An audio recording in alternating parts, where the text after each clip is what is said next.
What about this? And I want to shout out Steven on YouTube, even though he's kind of given me a, hey, Mark, Larry was right about something that we were debating last week. And you and I actually touched on the subject as well. And I wholeheartedly disagree that Larry was right, because you can't be right about something like this. Hey, Mark, Larry was right about Cobb. And he's talking about trading Cobb at the deadline. He said you should trade the guy because he can't stay healthy. And he's bound to get hurt. And what do you know, says Steven, now he's got an oblique strain and he's out 4 to 6. Well, let me start with, no, he's not. He's not out 4 to 6. Krugstradamus. Exactly. First of all, Cobb says he's missing 1 start.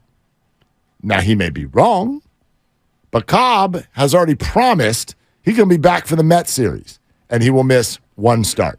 Now, I don't know that that's the way it's going to play out. He's already missed 1 start, basically, because he would have started probably last night. Because he pitched last on the 13th of June. Yeah. So the 19th would have been 6 days yesterday. He would have started by now. Yeah, right. And maybe he will be. When is the Mets series? When is the Mets series coming up here? They got Arizona next, and then they go to the Mets. Yeah. So he'll probably miss 2 starts. Boy, no, he's saying he's making his Mets start.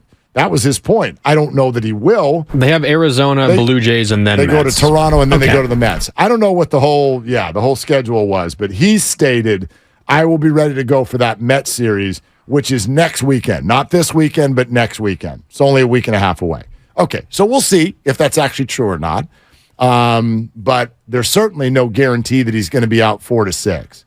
But the other side to that is, first of all, even if you were going to trade Cobb, you're not going to do it now. We're not even, we're barely halfway through June. It's kind of odd to me that we're even having trade deadline conversations right now. When do you have trade deadline conversations in June?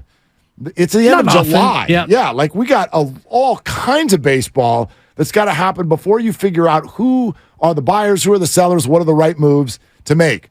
But lastly, I'll just say this. This is the way I sort of watch sports, and you're free to do it a different way. But I don't watch sports with the idea that someone's about to get hurt just because they have before. I don't know why we tag, and I get that some people get hurt more than others. That's life, and that's being a human. But we too often tag the phrase injury prone on people. There are some who deserve it.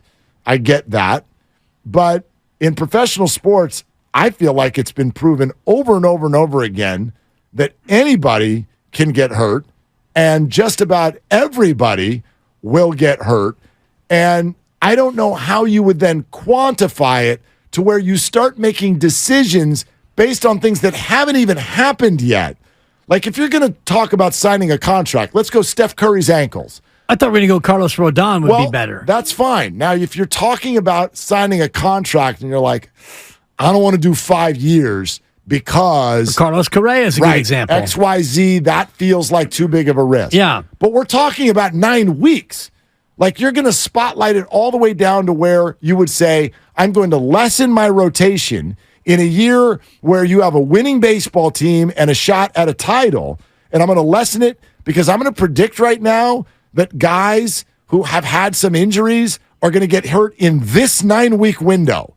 That doesn't make any sense to me. Okay. I don't understand that at all. Well, I mean, I understand it, and I think it makes perfect sense when you look at the track record of a player and you look at a guy who's been hurt for the majority of the last 5 years, and he's 35 years old, and he hasn't really been able to make consistent turns. In Baltimore in 19, he made 3 starts. And 28 games last year. Right, 28. He just completed a full season with the Giants last year. Not quite a full season. But 28 of 34 that'd be a full slate. That counts. 28 I guess nowadays starts. It counts as a full rack, and he's a guy who's hurt, and he's 35, and so you think about how you can, make trades at the deadline and upgrade your roster now and also in the future. And he's a candidate at 35 that you might look at and say, can we get another starter in here who's more durable? Yes, we might be able to. I guess it's a head scratcher to me when you signed a guy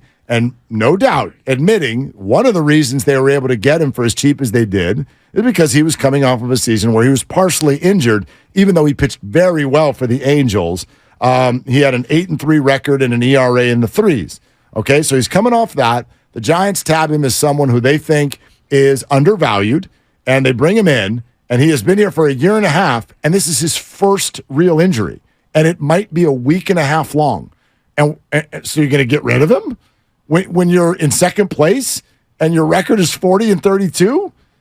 I don't get it. Yeah. I don't get it at all. I mean, might be the time to get rid of him, as opposed to... It always might be the time. Right. It might be an absolute disaster by lessening a rotation that seems like it already needs help. Depends on how much you're lessening it with a guy who has been injured now this year, and he's 35, and he has been pretty effective this year. Last year, he was okay. The year before, he's been okay. He's been mostly a slightly above mediocre level pitcher in terms of his effectiveness over the course of his career. He's been really good this year, and I would say last year, and I know this is hard to quantify when you look at the numbers. His ERA was under 4. It was fine. He's fine. But he was all right. The analytics stated he was probably the hardest luck pitcher in all of baseball.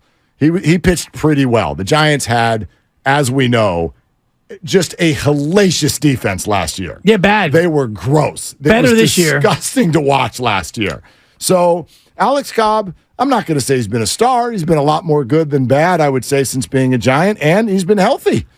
So sure, anybody could get hurt at any time. Yes, he's aging, but as I would keep pointing out, if you're a contending team, and Larry's entire point was, well, he's listed as one of the top 10 potential starting pitching targets for the second half of this season. I'm like, great, the Giants should get him.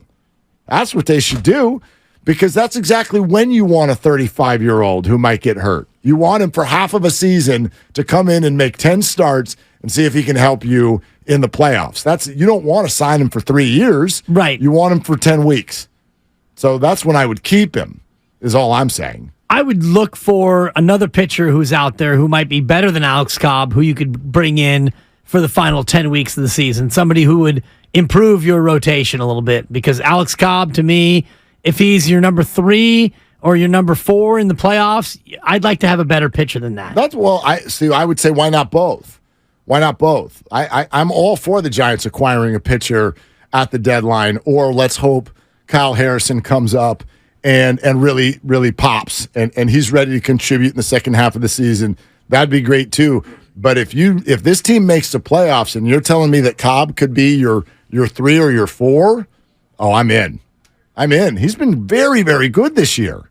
Yeah, he's been good. Yeah. He's been good. I would rather have Kyle Harrison and maybe another veteran pitcher you can acquire at the deadline, somebody with more experience, somebody who's got a little bit better stuff. And if Alex Cobb is a part of that trade at 35 and you can get out from underneath his deal, then so be it. Yeah. It's not an expensive deal. And again, I'm not even against what you're saying in terms of acquiring a starter. I think that it's an and, not an or. Right. Alex Cobb has by far and away, until a few weeks ago, he was their best starter. So far, since things have turned a little bit and Logan Webb has stabilized his deal, Cobb's been there too. If you want to worry about the Giants starting rotation right now, it would be more of a DeSclafani and a Wood thing. Disco. Right? Yeah, no doubt. And Strip and Nene. Well, you can't pitch Strip anymore. And Manaea, unless he comes back and he's more healthy, unless he turns it around. Yeah, but he's been before terrible. he got hurt, he was awful. Totally. And Manaea hasn't been very good. And you mentioned he's been better. He's been a lot better. Of late, he hasn't been great. Yeah. He had a better May than he's had in June. No, correct. Well, they're not starting those two guys for a reason. Right. Even when they are pitching them, they're using them as backups to the openers, which, I hate even to say this, but we may see that in the playoffs. Maybe you don't need 4 starters. Maybe you need 2 and a couple of openers and backup guys.